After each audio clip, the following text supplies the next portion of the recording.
பன்மடங்கு அதிகரித்துள்ளது. சாதாரணமாக ஆயிரங்களில் இருந்த இடங்கள் இன்று கோடிகளில் உயர்ந்ததால் சாதாரண 1/4 ஏக்கர் 1/2 ஏக்கர் வைத்திருந்தவர்கள் கூட இன்று செல்வந்தர்களாக உயர்ந்திருக்கிறார்கள்.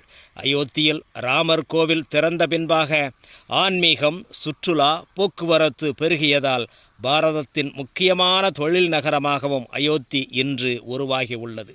இதனால் அயோத்தி மற்றும் அதனை சுற்றியுள்ள பகுதிகளில் லட்சத்திற்கும் மேற்பட்ட புதிய தொழில் அல்லது வேலை வாய்ப்பு உருவாகி அயோத்தி பகுதிகளில் இருக்கக்கூடிய இந்துவோ, இஸ்லாமியரோ, கிறிஸ்தவரோ, சீக்கியரோ மற்றும் எந்த மதத்தை சார்ந்தவராக இருந்தாலும் சரி, எல்லா மதத்தை சார்ந்தவருக்கும் ஏதாவது ஒரு வகையிலே பொருளாதாரம் உயர்வதற்கு ராமர் கோவில் காரணமாக அமைந்திருக்கிறது.